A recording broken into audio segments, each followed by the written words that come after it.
बोलो तो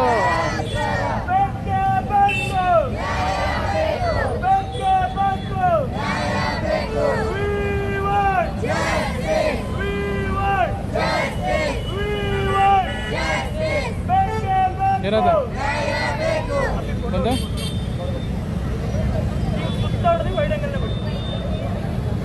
बोलो भारत माता की, बोलो भारत माता की। ಅಣ್ಣ ಈ ಕಡೆ ಮುಖ ಮಾಡ್ರಿ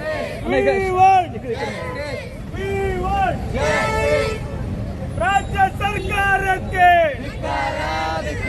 राज्य ಸರ್ಕಾರಕ್ಕೆ ಮುಖ್ಯಮಂತ್ರಿಗಳಿಗೆ ಬೇಕೇ ಬೇಕು ಬೇಕೇ ಬೇಕು we want ಬರ್ರಿ ಎಲ್ಲರೂ ಒಂದ್ ಕಡೆ ಬರ್ರಿ ಬರ್ರಿ ಬರ್ರಿ ಎಲ್ಲರೂ ಒಂದ್ ಕಡೆ ಬರ್ರಿ ಬರ್ರಿ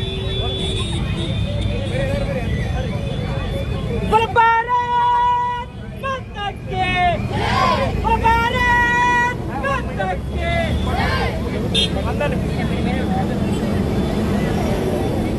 ಇಲ್ಲಿ ಮಾತಾಡಿ ಸರ್ ನಡೀತದೆ ಅವ್ರು ನಾವು ಆಮೇಲೆ ಬೈಟ್ ಕೊಡ್ತಾರೆ ನಾ ಇವ್ರನ್ನ ಟಚ್ ಮಾತಾಡ್ತೀನಿ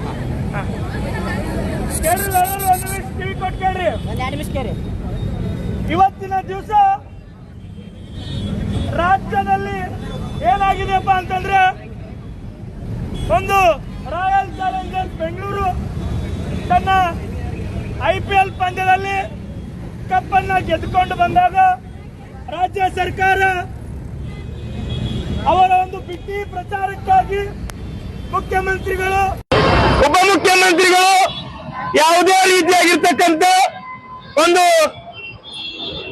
ಎಮರ್ಜೆನ್ಸಿ ತುರ್ತು ಪರಿಸ್ಥಿತಿಯನ್ನ ಅವರು ರೆಡಿ ಮಾಡಿ ಇಟ್ಕೊಳ್ಳದೆ ಯಾವುದೇ ರೀತಿಯಿಂದ ಸರಿಯಾಗಿ ಪೊಲೀಸ್ ಬಂದೋಬಸ್ತ್ ಅನ್ನ ಮಾಡದೆ ರಾಜ್ಯದಲ್ಲಿ ದಿಢೀರಾಗಿ ವಿಜೃಂಭಣಾಚರಣೆಯನ್ನ ಮಾಡಲಾಗಿತ್ತು.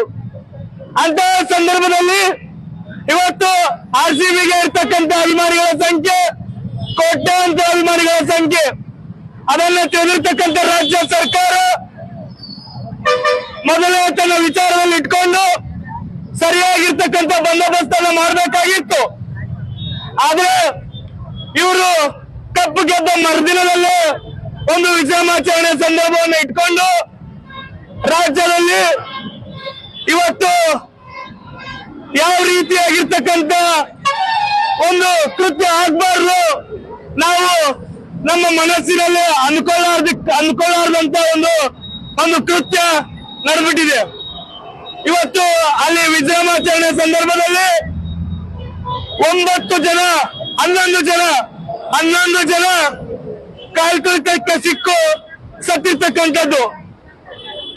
ಎಲ್ಲ ಸತ್ತಿರ್ತಕ್ಕಂಥರು ಯುವಕರು ರಾಷ್ಟ್ರದ ಬಲಿಷ್ಠವಂತರು. ನಂತರದಲ್ಲಿ 30ಕ್ಕೂ ಹೆಚ್ಚು ಜನಕ್ಕೆ ಒಂದು ಗಾಯ ಆಗಿರ್ತಕ್ಕಂಥದ್ದು, ಆಸ್ಪತ್ರೆಯಲ್ಲಿ ಇರ್ತಕ್ಕಂಥದ್ದು. ಇವತ್ತು ಇದು ರಾಜ್ಯ ಸರ್ಕಾರದ ಬಂದೋಬಸ್ತಿನ ವಿಫಲ. ಆದ್ದರಿಂದ ಅಖಿಲ ಭಾರತೀಯ ವಿದ್ಯಾರ್ಥಿ ಪರಿಷತ್ ಆಗ್ರಹ ಮಾಡ್ತದೆ, ಮಾನ್ಯ ಮುಖ್ಯಮಂತ್ರಿಗಳೇ, ಉಪಮುಖ್ಯಮಂತ್ರಿಗಳೇ, ನೀವು ಈ ಒಂದು ಸಾವಿನ ಮತ್ತು ಈ ಒಂದು ಕೃತ್ಯದ ಜವಾಬ್ದಾರಿಯನ್ನು ತಗೋಬೇಕು. ಅಲ್ಲಿ ಸಾವನ್ನ ಕಂಡಿರ್ತಕ್ಕಂಥ ವ್ಯಕ್ತಿಗಳಿಗೆ ನೀವು ಪರಿಹಾರವನ್ನ ಘೋಷಿಸಬೇಕು, ತಕ್ಷಣ ಪರಿಹಾರವನ್ನ ನೀಡಬೇಕು. ನಂತರದಲ್ಲಿ ಅಲ್ಲಿ ಯಾರು ಹಾಸ್ಪಿಟಲೈಸ್ ಆಗಿದ್ದಾರೆ ಅವರಿಗೆ ಆರೋಗ್ಯವಾಗುವ ತನಕ ಅವರ ಖರ್ಚನ್ನ ಸರ್ಕಾರವೇ ನಿಭಾಯಿಸಬೇಕು. ಈ ಜವಾಬ್ದಾರಿಯನ್ನ ಸರ್ಕಾರ ತಗೋಬೇಕು. ನನ್ ತಪ್ಪಲ್ಲ, ಪೊಲೀಸ್ ಇಲಾಖೆಯ ತಪ್ಪು ಅನ್ನೋದು ಸರ್ಕಾರಕ್ಕೆ ಇದು ಸರಿಯಲ್ಲ. ಮುಂದಿನ ದಿನಮಾನಗಳಲ್ಲಿ ಇದೇ ರೀತಿಯಾಗಿರ್ತಕ್ಕಂಥ ಒಂದು ಘಟನೆ ನಡೆದ್ರೆ ಅಖಿಲ ಭಾರತೀಯ ವಿದ್ಯಾರ್ಥಿ ಪರಿಷತ್